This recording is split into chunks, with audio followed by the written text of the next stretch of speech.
Assalamualaikum warahmatullahi wabarakatuh. Selamat datang adik-adik sekalian di video learning untuk mata kuliah Bioteknologi Pertanian. Kali ini bersama saya Siti Nur Aisyah. Dan di pertemuan kali ini, di video learning kali ini, kita akan membahas tentang pendekatan bioteknologi konvensional untuk peningkatan resistensi tanaman. Selamat mendengarkan. Apa saja yang akan kita bahas hari ini? Pertama, ada konsep cekaman dan resistensi. Kita harus tahu nih, dua-duanya itu punya definisi seperti apa. Kemudian, bagaimana tanaman itu bisa membentuk resistensinya. Dan yang terakhir, baru kita akan bahas tentang bagaimana kita bisa menggunakan biotek konvensional supaya bisa meningkatkan resistensi tanaman terhadap cekaman. Yang pertama, kita refresh dulu yuk. Nah, adik-adik masih ingat gimana cara kita membedakan antara bioteknologi konvensional dan bioteknologi modern? Ayo, coba diingat dari materi di pertemuan-pertemuan sebelumnya. Apa beda antara konvensional dan modern? Dan kemudian kita akan langsung masuk ke konsep apa itu cekaman dan resistensi. Kalau kita lihat di sini, ya, kita bisa lihat bahwa tanaman itu bisa terpapar oleh berbagai stres, berbagai cekaman, ya.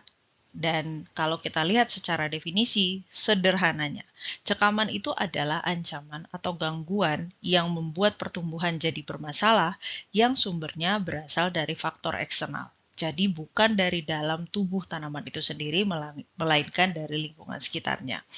Dan seperti kita lihat, cekaman itu ada abiotik dan ada biotik. Saya nggak akan jelaskan lagi karena saya yakin adik-adik pasti masih ingat apa bedanya biotik dan abiotik. Nah, kalau kita cerita cekaman, maka biasanya untuk bisa menangani cekaman diperlukan adanya respon. Nah, kalau respon pertahanan diri yang dihasilkan tanaman selama mengalami cekaman biasanya kita sebut sebagai ketahanan atau resisten. Ya, karena kalau tanaman itu tidak mampu bertahan, maka kita tidak sebut dia sebagai resisten, melainkan kita sebut sebagai peka. Selanjutnya, gimana cara tanaman untuk kemudian bisa membentuk resistensi terhadap cekaman tertentu? Kita harus pahami dulu nih, gimana respon tanaman ketika baru pertama kali terkena cekaman. Berdasarkan ilustrasi dari satu referensi ini, ya, jadi ketika tanaman itu mengalami cekaman atau stres, ya, biasanya tanaman itu akan memproses terlebih dahulu. Jadi sama seperti kita ketika stres kita akan memproses dulu, ya, akan diproses dulu oleh tanaman. Nah, apa yang akan dihasilkan dari proses mengolah informasi atau masukan atau cekaman itu tadi akan tergantung pada seberapa berbahaya atau seberapa panjang cekaman itu dialami oleh tanaman. Nah, kalau ternyata cekaman yang dialami oleh tanaman itu resikonya sangat rendah, artinya tidak terlalu membahayakan, atau hanya pendek, tidak terlalu panjang durasinya, maka tanaman kemudian akan mengeluarkan mekanisme yang namanya eustress, ya, di mana tanaman akan menghasilkan metabolit sekunder yang akan membuat tanaman menjadi toleran atau resisten. Ya, di mana di sini kita bisa lihat nanti dari kondisi tanamannya relatif lebih tahan, tidak mengalami perubahan yang terlalu ekstrim terkait dengan cekaman yang dialami. Tapi ketika tanaman mendapatkan exposure pertama kali dari jenis stres tertentu atau jenis cekaman tertentu yang level resikonya tinggi, kemudian berlangsung dalam waktu yang lama, maka tanaman akan mengalami yang namanya distress. Nah, di sini kita akan lihat tanaman mulai memperlihatkan tanda-tanda pertumbuhan yang nggak normal. Ya, apakah daunnya kuning atau daunnya coklat atau kemudian tanamannya jadi meranggas atau apapun yang kemudian jika berlangsung terlalu lama sampai melebihi batas dari si tanaman mampu menahan, maka tanaman bisa mati. Nah, ketika kita bicara tentang pembentukan resistensi, Nah, ada dua mekanisme yang bisa digunakan tanaman untuk membentuk resistensi.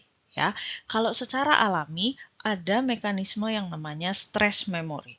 Nah, ternyata tanaman itu adik-adik sekalian punya kemampuan mengingat apa yang pernah dialami. Jadi dia akan punya rekaman tentang cekaman apa yang pernah terjadi dan pernah diterima oleh si tanaman yang ternyata itu berfungsi untuk membuat tanaman lebih tahan terhadap cekaman tersebut ketika terserang lagi. Nah, kalau kita lihat ilustrasinya kira-kira seperti ini.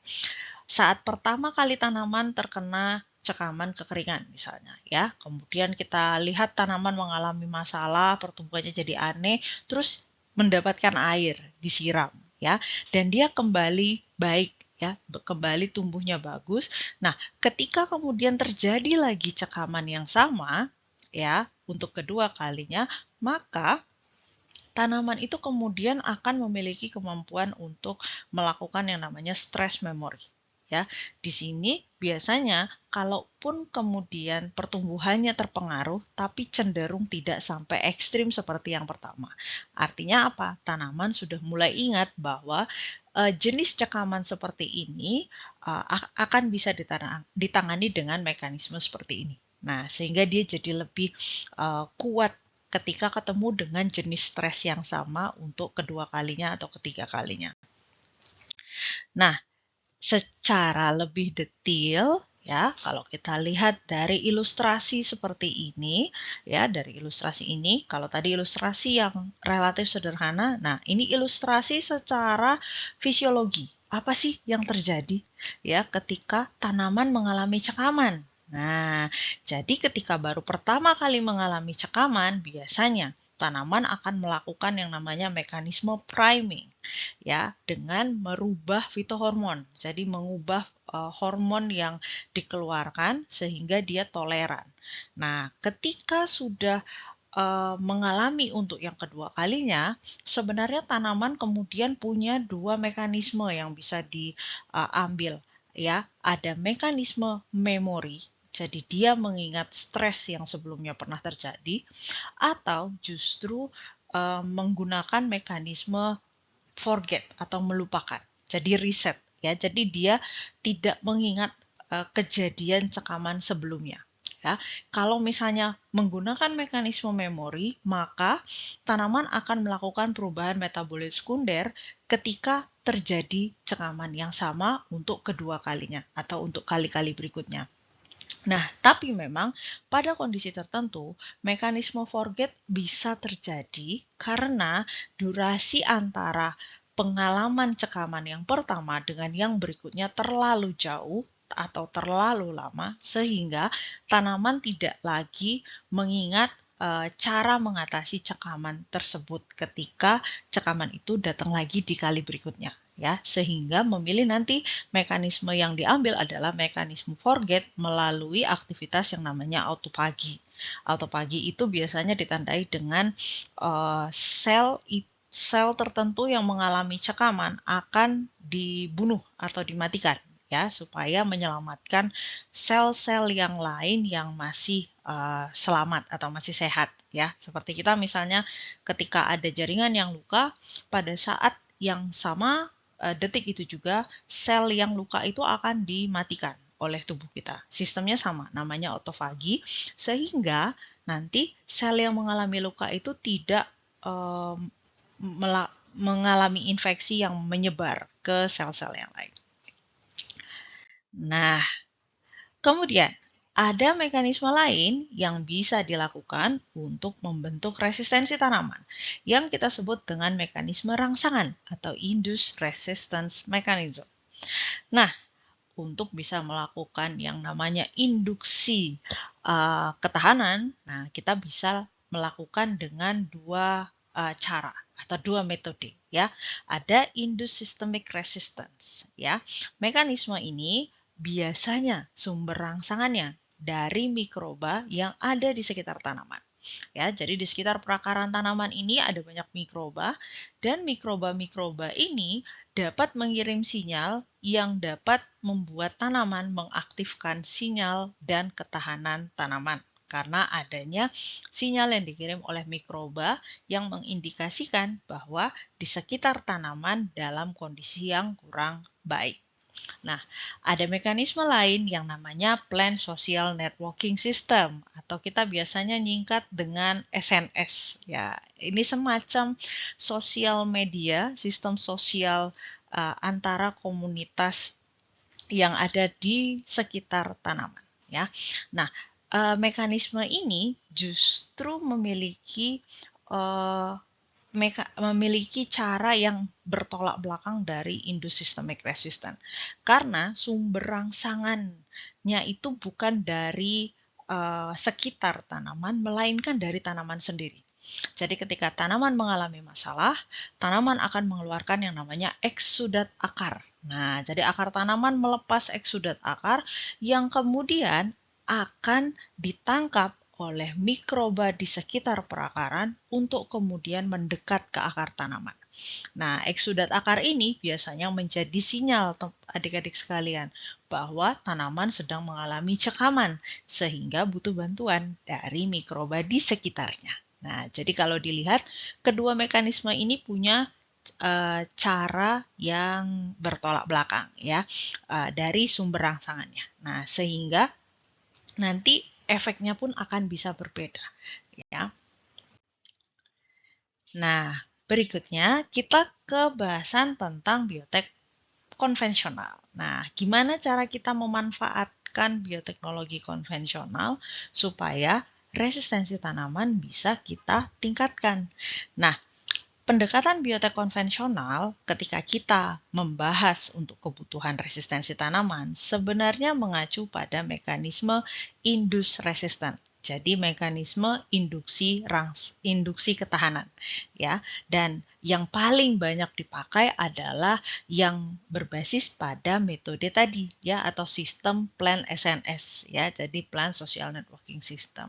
Nah, di sini kita bisa memanfaatkan beberapa pilihan metode ya, mulai dari crop probiotics, ada mycorrhiza dan ada mikroba entomopatogen. Nah, masing-masing ini punya peruntukan yang berbeda-beda. Jadi, nanti setelah mendengarkan materi ini, saya sarankan adik-adik mencari atau membaca lebih banyak mengenai 3 metode ini ya supaya tahu kegunaannya buat apa-apa aja. Nah, yang perlu dipahami adalah asosiasi atau hubungan antara tanaman dengan mikroba ya, mikroba-mikroba ini atau antara sumber cekaman dengan mikroba-mikroba ini ya akan dapat merangsang ketahanan dari tanaman itu sendiri. Ya, jadi akan memberikan pengaruh kepada respon fisiologis tanaman terhadap cekaman yang sedang dialami. Nah, dan masing-masing akan punya kebutuhan yang berbeda karena misalnya crop probiotics itu biasanya lebih banyak untuk cekaman biotik maupun cekaman abiotik. Ya, kalau mycorrhiza biasanya lebih banyak dipakai untuk cekaman abiotik. Tapi kalau kita bicara mikroba entomopatogen, maka sasarannya pasti cekaman biotik khususnya serangga hama. Kita akan lihat satu persatu ya, sedikit highlight saja. Crop probiotics didefinisikan sebagai mikroba yang hidup bebas atau hidup berasosiasi dengan bagian tanaman tertentu. Ya, jadi bisa jadi dia hidup di sekitar perakaran tanaman atau bisa jadi malah hidup di permukaan tubuh tanaman, ya, baik itu akar, daun atau dimanapun. Ya, jadi dia berasosiasi. Dan keberadaan crop probiotics yang berinteraksi dengan tanaman dapat meningkatkan kualitas serapan hara dan juga melindungi tanaman adik-adik sekalian dari cekaman biotik maupun abiotik. Kemudian ada mycorrhiza. Nah, adik-adik pasti familiar dengan ini karena di mata kuliah TIPA dan TIB kita sudah banyak membahas tentang mycorrhiza. Ini adalah kelompok jamur yang mampu berasosiasi dengan akar tanaman, ya. Jadi jamur mycorrhiza itu sebenarnya adalah jamur saprofit. Dia bisa hidup bebas, tapi seringkali ditemukan berasosiasi dengan akar tanaman. Nah, dan kalau dilihat di sini ya, kita bisa lihat bahwa mycorrhiza itu ternyata ada dua tipe, ada ecto dan ada arbuscula. Ya, yang membedakan hanyalah posisi di mana si jamur akan berasosiasi dengan akar tanaman. Apakah di luar atau di permukaan akar atau malah di dalam akar. Nah, masing-masing punya cara yang berbeda-beda tergantung spesies jamurnya. Dan kalau akar berasosiasi atau dikolonisasi oleh mycorrhiza, maka pertumbuhan dan fungsi akar itu akan sangat baik atau lebih baik dibandingkan tanaman yang tidak berinteraksi dengan mycorrhiza. Selain itu, mycorrhiza juga membantu akar tanaman untuk bisa menyerap hara dan air dengan kapasitas yang jauh lebih tinggi dibandingkan dengan tanaman tanpa mycorrhiza.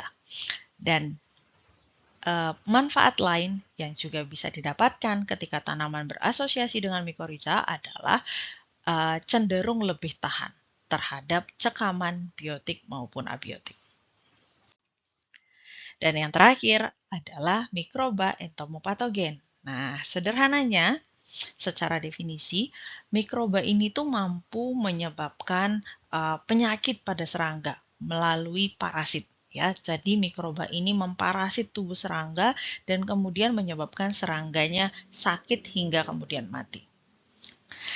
Mikroba entomopatogen dibagi jadi 3.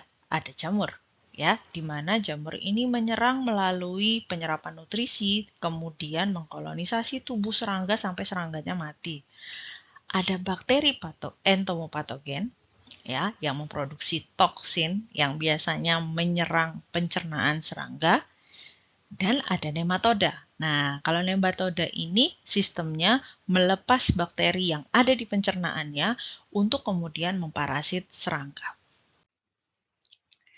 Nah, kesimpulan yang bisa diambil dari materi hari ini adalah kalau kita lihat bagaimana tanaman membentuk resistensi, kita bisa tahu bahwa tanaman memiliki 2 mekanisme yang bisa digunakan supaya bisa membentuk resistensi. Dan terkait dengan pendekatan bioteknologi yang bisa kita gunakan untuk meningkatkan resistensi tanaman, kita punya 3 pilihan, mulai dari crop probiotics, mycorrhiza, dan mikroba entomopatogen. Sekian untuk materi di video learning kali ini. Semoga adik-adik sekalian bisa memahami pemaparan yang diberikan dan membantu adik-adik lebih memahami tentang penggunaan biotek konvensional untuk meningkatkan resistensi tanaman. Sampai ketemu di video learning lainnya.